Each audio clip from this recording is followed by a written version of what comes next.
Boş-boş oturmuşsan da burada. Neyniyim bəs?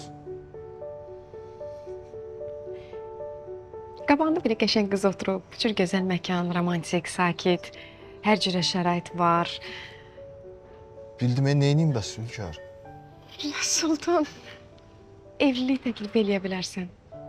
Nə? Zarafat edirsən, ha? Yox.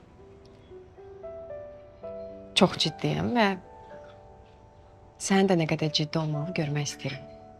Yox, bir dəqiqə. bir dəqiqə. Sən indi sənə evlilik təklif eləməyim üçün mənə evlilik təklif verirsən, hə? Beynim yandı. Biraz elə oldu, elə bil. Hə. Yox, Hünkar, mən bunu biraz başqa cür təsəvvür eləmişdim axı. Mən fikirləşirdim ki, indi qəşəng bir lüks restoran olar, yaxşı süfrə olar, şamlar, güllər, skripka zad. Əslində sən düz deyirsən. Bunların hamısı çox gözəldir, amma eyni zamanda da şablondur. Yəni bu səhnələri yüzlərlə dəfə oynamışam. Bir də ki, mənim heç üzüyümdə yoxdur axı. Gəl belə eləyək.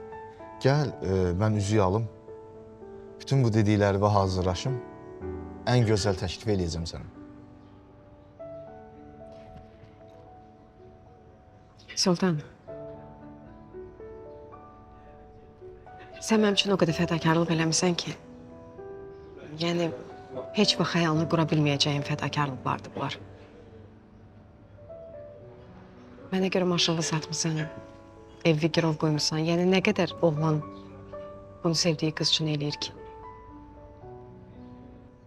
Səncə bu qədər fədakarlığın qabağında üzüyü mənim üçün çox vacibdir?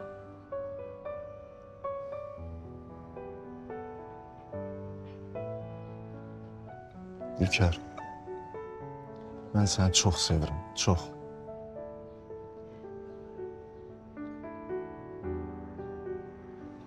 Mən də səni.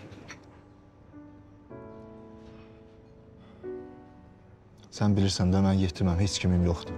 Mənim hər şeyim sənsən. Sən hə desən,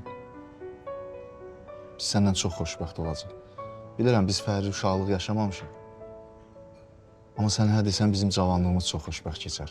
Uşaqlarımız olar, onlarla bir yerdə uşaqlığımızı bir də yaşayarıq.